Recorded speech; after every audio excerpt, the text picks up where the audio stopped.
I walked into the office that morning thinking it would be just another long day. I greeted the security guard, nodded at a few co-workers, and headed to my desk with a quiet smile.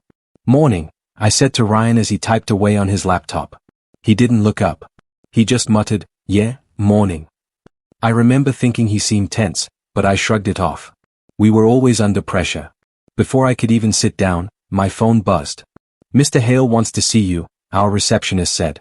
I felt a small spark of excitement. "Really? Did he say why?" "No idea," she replied. I grabbed my notebook and walked toward the elevator. I actually thought the promotion was finally happening. My hands were shaking, but in a good way. I kept imagining myself calling my parents later. I finally did it. The moment I stepped into Mr. Hale's office, the air felt different. He didn't smile. He didn't even ask me to sit. "Close the door," he said. My excitement vanished. "Sir, is everything okay?" He slid a folder across the table. "Explain this." I opened it slowly. It was a report claiming I had mishandled internal data. Confidential files. Unauthorized downloads. My chest tightened. "What is this? I never did any of that." "Someone from your department filed an official complaint," he said. "Someone who had proof." I froze. "Who?" He adjusted his glasses. "Ryan." My stomach dropped. "Ryan? That's impossible. He's my friend." He submitted detailed statements and screenshots. Mr. Hale continued. "I have no choice but to suspend you until the investigation is complete." "Sir, please," I said, trying to breathe. "There has to be a mistake. Ask me anything. Check my system. I never touched any restricted files." Mr. Hale sighed. "I'm sorry. Turn in your badge for now." My fingers shook as I placed it on his desk. "Sir, I didn't do this." "I hope that's true," he said. "But right now, the evidence is against you." I walked out in a daze. Everything sounded muffled, keyboards clicking, phones ringing, people chatting. I felt like I was underwater. I headed straight to Ryan's desk. "Hey," I said, my voice barely steady. "We need to talk." He looked up slowly, almost like he'd been expecting this. "About what?" "You filed a complaint against me," I said. "Why?" He leaned back in his chair, completely calm. "It's nothing personal." "Nothing personal?" I repeated. "You accused me of something I didn't do." He shrugged. "I needed the spot. You were in the way." My mouth fell open. "You could have talked to me. You could have said something."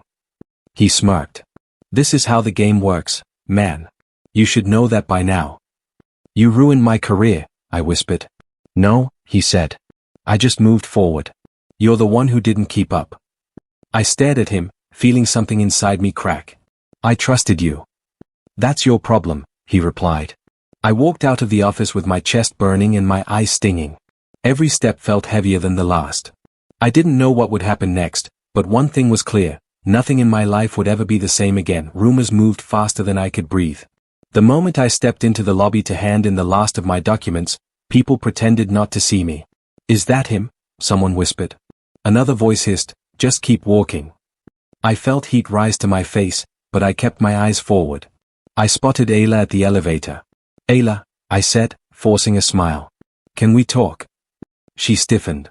"I'm busy right now." "Busy? You haven't answered any of my texts." She pressed the elevator button too many times. "I don't know what's happening with you. I need space until everything clears." "Space?" I stepped closer. "You know me better than anyone. You really think I'd steal data?" She didn't meet my eyes. "I can't get involved in this. It might affect my position." "I'm sorry."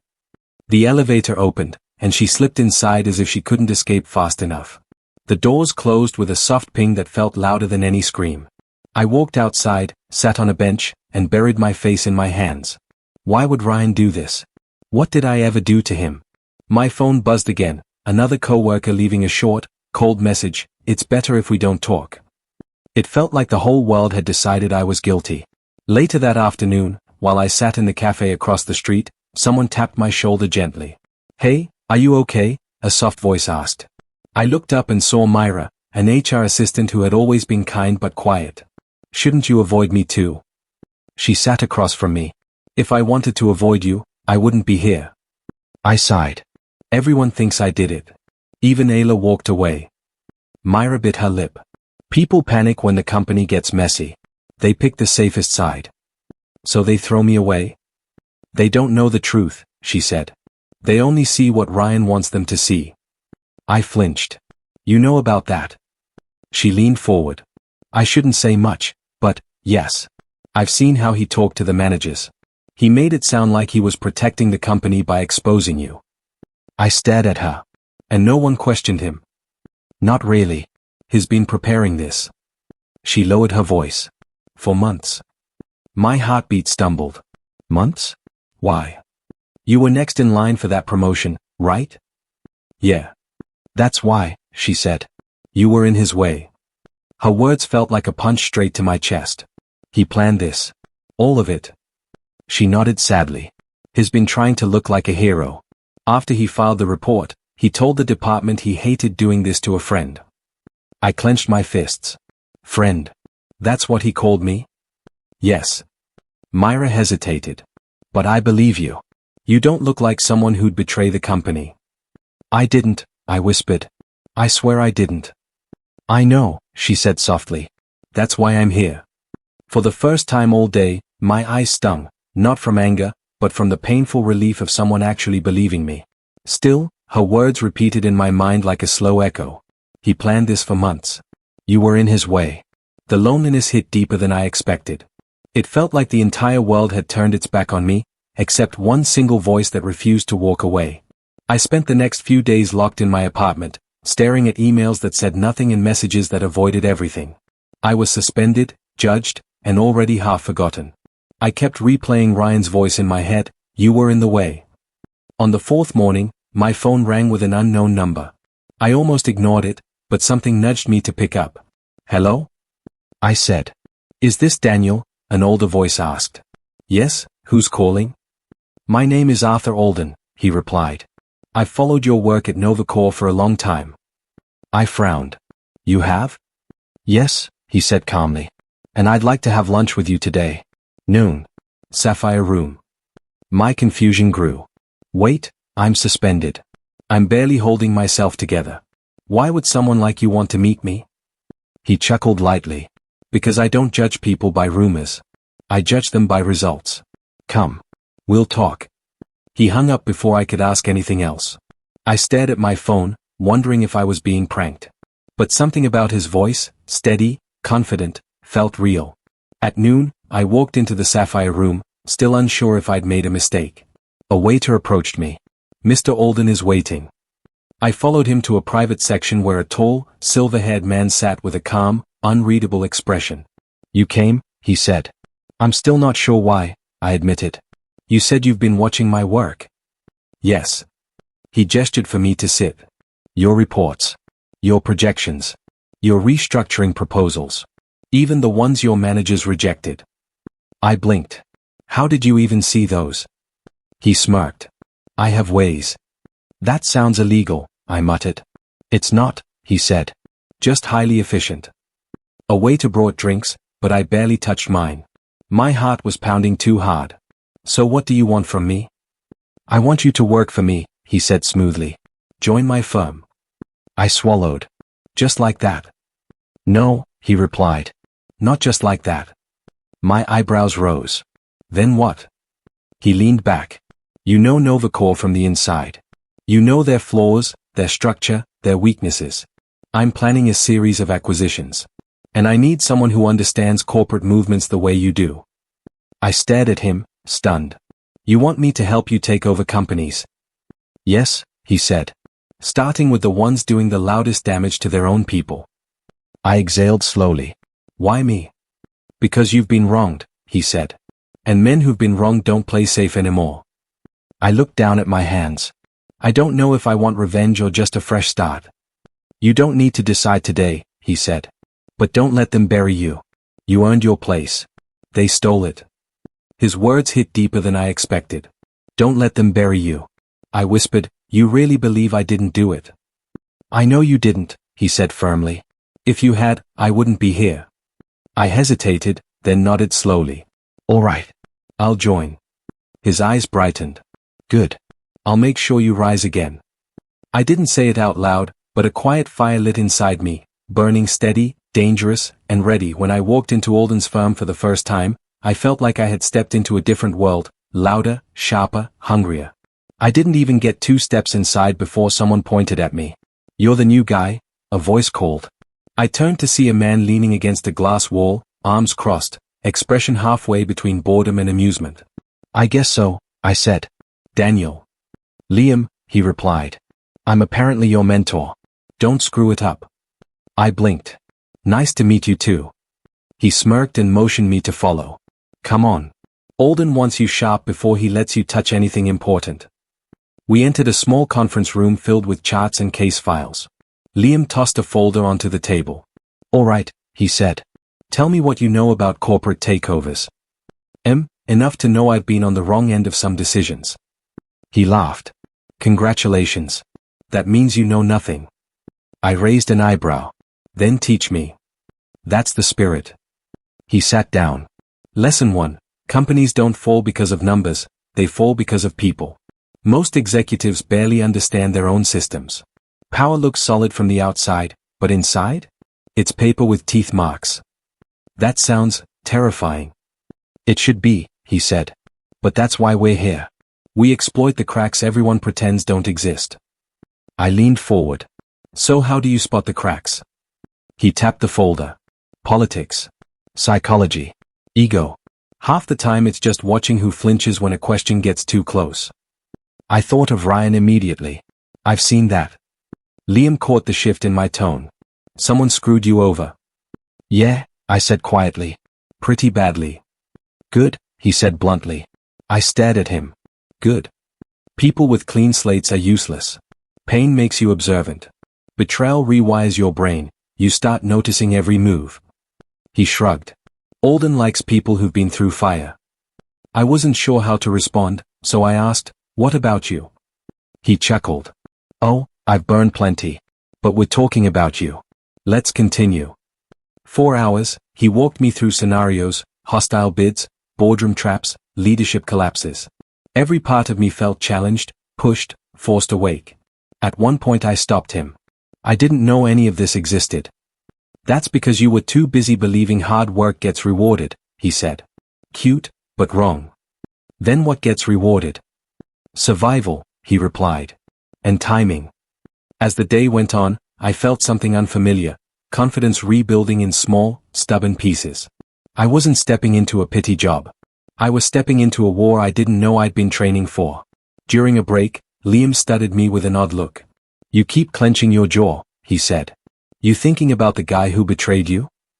"Yes," I admitted. "But I don't know what I want. Revenge? Justice? A second chance?" He leaned against the table. "Let me tell you something." His voice softened just slightly. "The best revenge isn't destroying someone. It's letting your success destroy them for you." The words hit harder than I expected. I whispered, "That sounds powerful." "It is," he said. "Because you don't waste energy on them. You use it on yourself." For the first time since the suspension, something inside me shifted. Not anger, direction. When we finished for the day, Liam slapped a stack of files into my hands. "Study these. Tomorrow we get serious." I nodded, feeling steadier than I had in weeks. "I'm ready." "Good," he said. "Because this is where your transformation starts." I sat in Alden's office, staring at the files he slid across the table. My hands trembled slightly as I opened them. "Daniel," Alden said, leaning back, "I want you to see everything yourself." I swallowed. "Everything?" "Yes. Every move Rayan made to destroy you." I flipped the first page and froze. Screenshots, emails, timestamped logs, every piece of evidence pointed at him. I whispered, He did all of this." "He did," Alden said. "And he wasn't alone." I blinked. "What do you mean?" Alden handed me another folder. My stomach sank when I saw Ayla's name intertwined in the emails. She helped him. She wanted influence. She wanted to be closer to executives. She used your relationship with her to manipulate Rayan and cover herself. I felt my throat tighten. All this time, I trusted her. I thought she believed in me. "She believed in herself," Alden said. "That's different." I sank back in the chair, closing my eyes. Memories hit me like a punch, her smile when she comforted me, her soft voice saying, "Don't worry, I'll handle it," every excuse she made whenever Rayan was around.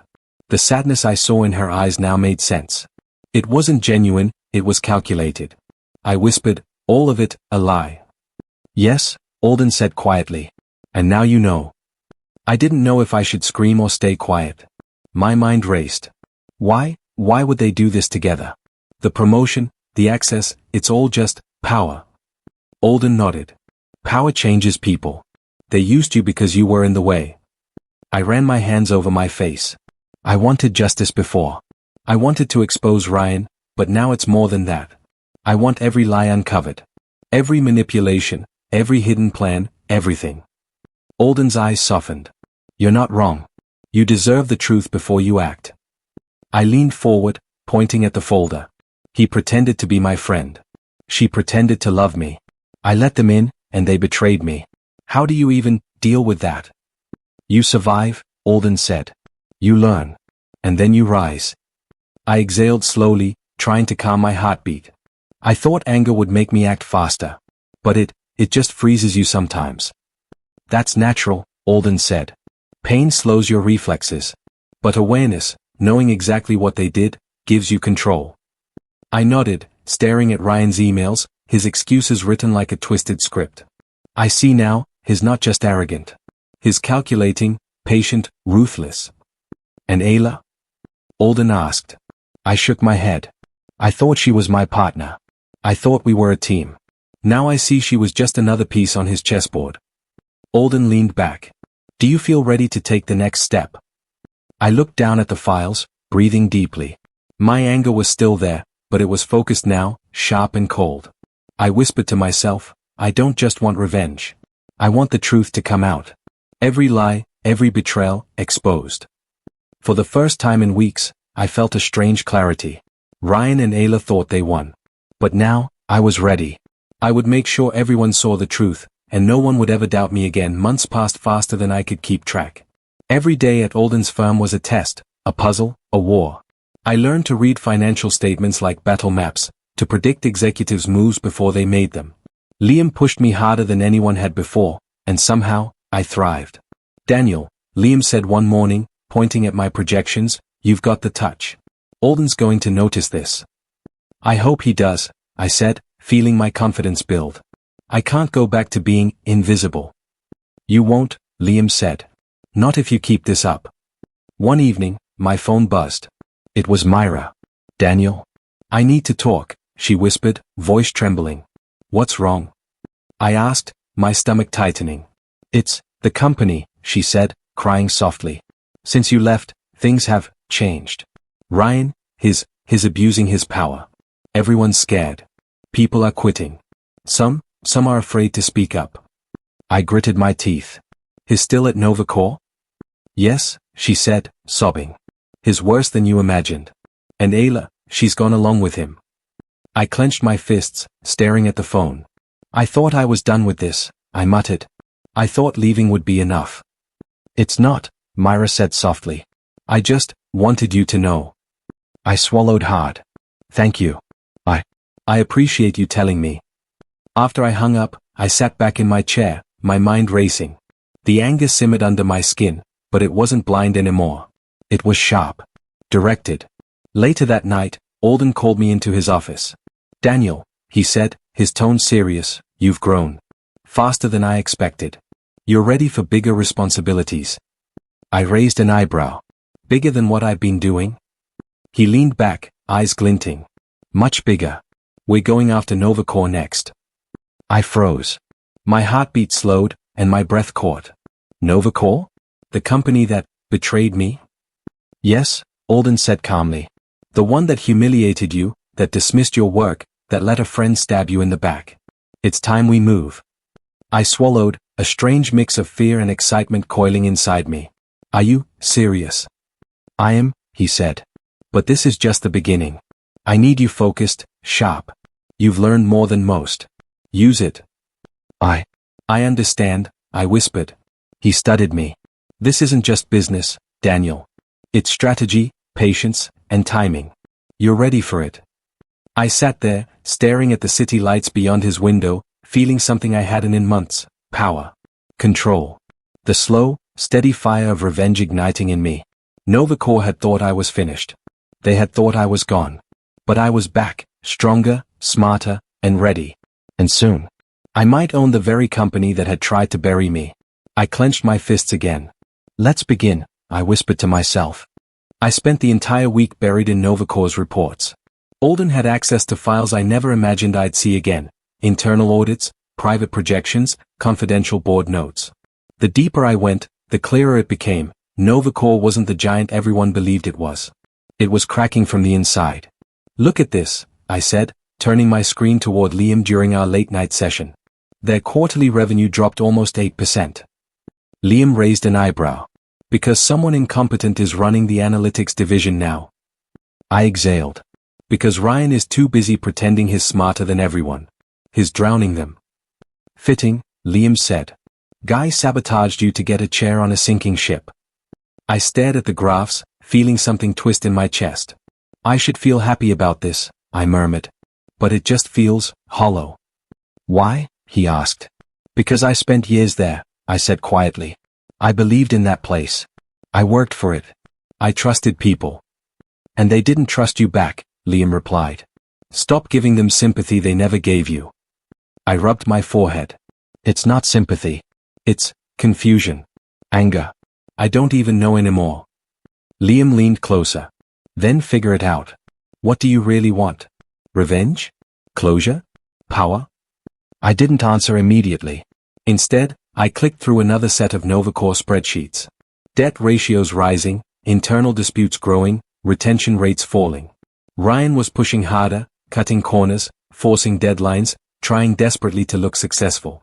But every move increased the pressure until Novacore was one bad quarter away from collapse. You know what the funniest part is? Liam said, chuckling. Your old buddy has no idea he's the one tightening the noose. I swallowed. I thought ruining me would make him feel invincible. People like that always crash, Liam replied. They're just too blind to see it. Alden walked in suddenly, a cup of black coffee in hand. How's our target? He asked. Worse than expected, I said. They're bleeding internally. Good, Alden said. Bleeding companies are easier to buy. He glanced at me. How do you feel about this? I hesitated.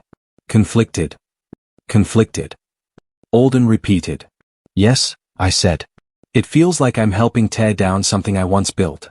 Something I once cared for. Alden nodded slowly. Let me ask you something, Daniel. Do you want your old life back? I looked down at the scattered reports. No, I whispered. Liam leaned back. Then stop acting like you do. A long silence followed as I studied the data one more time. Everything connected: Novacore's instability, Rayan's incompetence, the board's fear. It was all there, waiting for the right move. Liam finally broke the silence.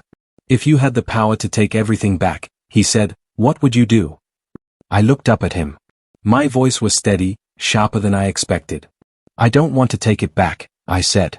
I want to take it all. Liam grinned. Alden nodded. That was the moment something inside me shifted. Permanently, the knock on my apartment door was sharp. I wasn't expecting anyone. I frowned, walked over, and peeked through the peephole. Ayla. She looked different. Thinner. Her hair tied back hastily, dark circles under her eyes. She was holding herself like the weight of the world pressed her down. I opened the door. Ayla? She hesitated, then forced a small smile. Daniel, can we talk? I stepped aside reluctantly. Come in. She walked in slowly, scanning the apartment like she didn't know it was mine anymore. I needed to see you. I leaned against the counter, arms crossed. Needed to see me or needed something from me? She flinched. I wanted to explain. Everything. Explain? I echoed, voice cold. You lied. You betrayed me. Her lips trembled. I know.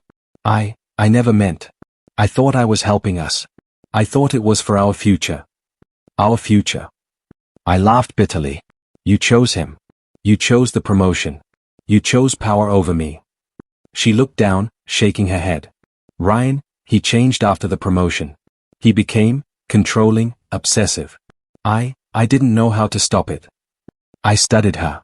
And so you crawl back to me? Expecting forgiveness. Her eyes welled up. I just want a chance. To make things right. I want us back. I felt a lump in my throat but said nothing. She took a step closer. Please? Daniel. I'm begging. Just, let me. She reached for my hand. I pulled away sharply. Don't. Her eyes widened. Daniel, I held up a hand, stopping her words. No, Ayla. Listen to me. You made your choice. You chose power over me. Now live with it. She froze. Then broke. Tears streamed down her face as she sank onto the couch. I didn't mean to. You didn't mean to? I whispered, voice quieter than I expected. You didn't mean to ruin everything? You didn't mean to stab me in the back? She shook her head violently. I didn't. I was scared. I turned away, staring out the window at the city lights. I felt nothing but a quiet, hollow ache. The love I thought I had, the trust one gave, gone. She sobbed, the sound raw and desperate. I stayed silent. Let her feel the weight of her choices. Let her understand the consequences. After a long pause, I finally spoke. You had a choice. You made it. There's no going back. Only forward. And I'm moving forward without you. Her body shook, her cries echoing through the apartment. I didn't comfort her. I couldn't. My heart felt empty, numb, a hollow space where love used to live. I turned back to the city skyline. For the first time, I felt free from her shadow, free from the betrayal. The ache remained, yes, but it was quiet now, a reminder of what I had survived. And in that quiet, I knew I was done being her victim. She cried. I watched. And I finally let her. Alden called me in early that morning. Daniel, he said, leaning back, today we start officially. Novacore doesn't know what's coming. I nodded, adrenaline already pumping. What's the first step? We trigger panic. Show them cracks they can't ignore. I frowned. You mean, show them our hand? No, Alden said. Reveal what's already there. They are fragile enough to break on their own.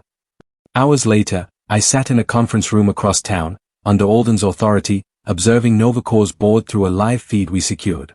I felt a strange thrill, watching the people who had humiliated me shuffle papers nervously, whisper, glance at one another with fear in their eyes. This is surreal, I murmured. Liam, standing next to me, grinned. Surreal? It's justice in motion. Watch and learn. The board chairman cleared his throat. Given recent internal reports, we have to act decisively. I saw Rayan on the screen, face pale, fists clenching, mouth moving as he tried to argue. I've done everything for this company. You can't. A board member interrupted him. We're temporarily relieving you of duties, Rayan. Public image must be stabilized. I leaned back, exhaling slowly. The man who had betrayed me, the one who had framed me, now looked helpless. My phone buzzed. It was a message from Rayan. Daniel. This is on you. You've ruined my life. You won't get away with this. I stared at it and did nothing. Not a reply. Nothing. Ignore him, Liam whispered. Let him flail. That's how you win. I watched as another executive hesitated, then signed off on the interim decision. Novacore's empire, once so rigid, was bending under the pressure we hadn't even fully applied yet. Look at them, Liam said, arms folded. Panic makes leaders foolish. They think control still exists, but it's slipping through their fingers. I felt a strange sense of calm wash over me. Months ago, I would have been shaking, heart racing, imagining my life destroyed. Now, I was orchestrating strategy, analyzing moves, anticipating reactions. I felt alive in a way I hadn't before. My inner voice whispered, this is what it feels like to take control. This is what it feels like to rise. I checked the live feed again. Ryan's face twisted with disbelief, and I realized, I didn't feel satisfaction. I felt clarity, purpose. Alden leaned toward me. Tomorrow we escalate. But today, Daniel, you witnessed the first cracks. You saw how fragile power is when misused. I nodded slowly. I see it. I understand it. And I'm ready. The sun was setting outside, casting long shadows across the room. I felt the weight of everything that had happened, the betrayal, the lies, the humiliation, shift into fuel. Ryan's messages kept coming, increasingly frantic. I ignored them all. This wasn't about revenge anymore. It was about strategy. About power. About reclaiming everything that had been stolen from me, and more. For the first time since the suspension, I felt untouchable. The board had no idea. And I was ready to take everything. The boardroom was tense. Executives whispered nervously, shuffling papers. Alden sat at the head of the table, calm as ever. I slid into the seat beside him, feeling a strange thrill run through me. The doors slammed open. Rayan.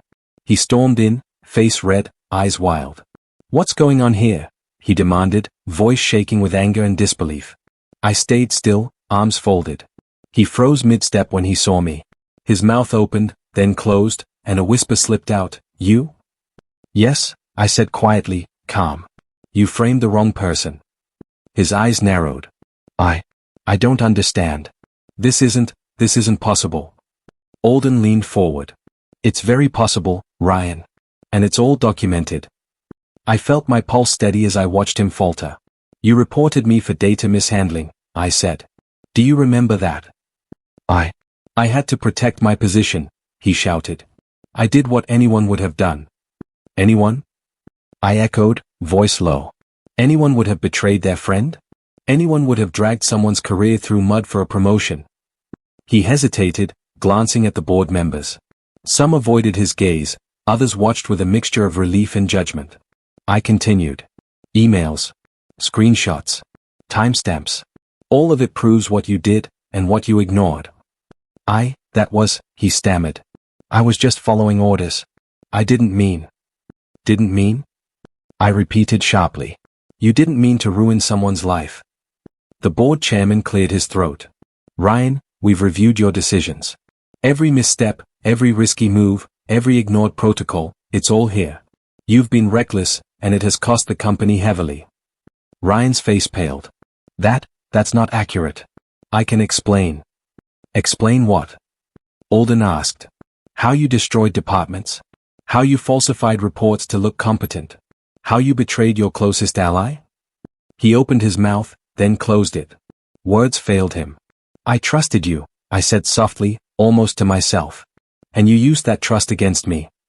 Ryan's shoulders slumped, his hands trembling. "Daniel?" I said nothing, I interrupted. "Because words won't fix this. Actions have consequences." One of the board members spoke up. "Rayan, we have no choice. You're being escorted from the building pending further review." He looked around desperately, as if searching for allies, then back at me. His eyes widened with disbelief. You're here. How?" "I prepared," I said, voice steady. "And you underestimated me." Two security personnel stepped forward, gently but firmly taking him by the arms. Rayan struggled for a moment, then stopped, staring at me as they guided him toward the door. "You won't get away with this," he shouted one last time, voice cracking. I didn't answer. I only watched as he was led out, his disbelief and anger filling the empty space behind him. The boardroom exhaled collectively. And in that silence, I felt the first true sense of control, the first real taste of justice. Ryan's downfall had begun. And I was standing at the center of it. I stepped into Novacor's main office and paused. The air smelled the same, sterile, corporate, familiar. But everything had changed. The familiar hum of computers and murmuring staff felt different this time. I wasn't the same Daniel who walked out months ago, defeated, betrayed. The staff froze when they saw me. Some eyes widened with disbelief, others narrowed in suspicion. A few quickly averted their gaze. "Daniel?"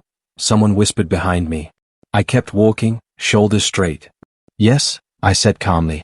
"I'm back." Myra appeared at my side, smiling nervously. You did it," she said quietly. "I did," I admitted, feeling a strange mixture of triumph and weight settle in my chest. Liam appeared from a corner office, arms crossed, grinning. "Well, look at you," he said. "From framed analyst to CEO. I knew you had it in you." I shook my head, chuckling softly. It still feels unreal. Walking into the same place, facing the same people who humiliated me, it's surreal. "They are staring because they are afraid, and because they respect you now," Liam said. Fear and respect, powerful combination. I exhaled slowly, letting the words sink in. "It's more complicated than that," I murmured. Victory doesn't erase the pain. It doesn't erase the betrayal. It just shifts the balance. Myra nudged me gently. You deserve this, Daniel. You earned it. Thanks, I said. Her faith in me had been a quiet anchor during everything, and it still felt grounding. I approached the main conference table where the final paperwork awaited. My fingers hovered over the pen. The moment was heavy with history. Every decision, every plan, every sleepless night had led here. Liam's voice broke the silence. Go on. Sign it. I nodded and carefully signed the documents. The ownership of Novacore, the company that had humiliated, betrayed, and tried to break me, was now mine. A strange calm washed over me. The past didn't control me anymore. The hurt, the anger, the fear, they were tools now, not chains. One by one, the staff began to adjust, whispers spreading, the office slowly returning to motion. Some avoided eye contact. Some offered hesitant smiles. I felt their eyes on me, measuring, guessing, understanding I wasn't the same person who had walked out months ago. I turned to Myra and Liam. We have work to do, I said. Liam grinned. You've already started. They just don't know it yet. Myra laughed softly. You really did it, Daniel. You're the CEO. I looked around, absorbing the room, the company, the history. Yes, I said quietly. I'm the CEO. And this time, I control it all. Not Rayan. Not Ayla. Not anyone else. Me. Sitting in the executive chair, I felt the weight of the position, the responsibility, and the victory. The past had tried to destroy me. But now, it couldn't touch me. I was the one holding the power, and for the first time in my life, I felt completely free. I smiled faintly. This wasn't just revenge. It was redemption. And it was mine. The knock on my office door was hesitant, almost timid. I didn't look up immediately. Daniel, may I come in? The voice was strained, unfamiliar. I finally glanced up. Rayan stood there. His once confident posture was gone. Shoulders slumped, eyes hollow, face pale. The arrogant man who had ruined me was gone. Rayan, I said slowly, voice calm. Come in. He stepped inside, every movement cautious, like he feared the floor might swallow him. He stopped a few feet from my desk, hands twitching nervously. I know I don't deserve this, he began, voice cracking. I've made mistakes, terrible mistakes. Please. I need another chance. My job, my life. I can't lose everything. I leaned back in my chair, studying him. You thought you could destroy me and walk away untouched. I was wrong, he whispered. I never should have. I didn't know. I didn't mean to. You didn't mean to? I interrupted, voice cold. You didn't mean to betray me? Lie, cheat, ruin someone you called a friend. He flinched but pressed on. Please? I can fix it. I'll work harder. I'll do whatever it takes. Just, give me a chance. I said nothing. Just watched. My pulse was steady. My anger had cooled, replaced by something quieter, clarity. You taught me a lesson, I said finally, each word deliberate. Now learn yours. He blinked, confusion flashing across his face. What? I don't, please, Daniel, I'm begging. You get no mercy here, I continued, voice calm, unyielding. No rescue. No second chances. Not from me. Not this time. Ryan's lips trembled. But, Daniel, I need. You needed loyalty, trust, friendship. You threw it all away, I said softly. Now live with it. Silence filled the room. He looked at me, desperate, defeated, searching for any crack, any sign of forgiveness. There was none. Finally, his shoulders sagged completely. He turned toward the door, slow and heavy, dragging every ounce of his pride behind him. I understand, he muttered. I didn't reply. I only watched. The door clicked shut behind him. I exhaled quietly, a hollow ache lingering in my chest. Satisfaction wasn't what I felt. Victory wasn't sharp. It was quiet. Controlled. Complete. Karma had done its work. No words needed. No action required. Rayan had begged. And I had refused. The lesson had been learned. And the cycle had closed. I sat back in my chair, letting the silence of my office wrap around me. The past, the betrayal, the pain, all of it was finally behind me. I was free. And he was not. I stepped into Novacore's main office and paused. The air smelled the same, sterile, corporate, familiar. But everything had changed. The familiar hum of computers and murmuring staff felt different this time. I wasn't the same Daniel who walked out months ago, defeated, betrayed. The staff froze when they saw me. Some eyes widened with disbelief, others narrowed in suspicion. A few quickly averted their gaze. "Daniel?" someone whispered behind me. I kept walking, shoulders straight. "Yes," I said calmly. "I'm back." Myra appeared at my side, smiling nervously. You did it," she said quietly. "I did," I admitted, feeling a strange mixture of triumph and weight settle in my chest. Liam appeared from a corner office, arms crossed, grinning. "Well, look at you," he said. "From framed analyst to CEO. I knew you had it in you." I shook my head, chuckling softly. It still feels unreal. Walking into the same place, facing the same people who humiliated me, it's surreal. "They are staring because they are afraid, and because they respect you now," Liam said. Fear and respect, powerful combination. I exhaled slowly, letting the words sink in. "It's more complicated than that," I murmured. "Victory doesn't erase the pain. It doesn't erase the betrayal. It just shifts the balance." Myra nudged me gently. "You deserve this, Daniel. You earned it." "Thanks," I said. Her faith in me had been a quiet anchor during everything, and it still felt grounding. I approached the main conference table where the final paperwork awaited. My fingers hovered over the pen. The moment was heavy with history. Every decision, every plan, every sleepless night had led here. Liam's voice broke the silence. "Go on. Sign it." I nodded and carefully signed the documents. The ownership of Novacore, the company that had humiliated, betrayed, and tried to break me, was now mine. A strange calm washed over me. The past didn't control me anymore. The hurt, the anger, the fear, they were tools now, not chains. One by one, the staff began to adjust, whispers spreading, the office slowly returning to motion. Some avoided eye contact. Some offered hesitant smiles. I felt their eyes on me, measuring, guessing, understanding I wasn't the same person who had walked out months ago. I turned to Myra and Liam. "We have work to do," I said. Liam grinned. "You've already started. They just don't know it yet." Myra laughed softly. "You really did it, Daniel. You're the CEO." I looked around, absorbing the room, the company, the history. "Yes," I said quietly. "I'm the CEO. And this time, I control it all. Not Rayan. Not Ayla. Not anyone else. Me." Sitting in the executive chair, I felt the weight of the position, the responsibility, and the victory. The past had tried to destroy me. But now, it couldn't touch me.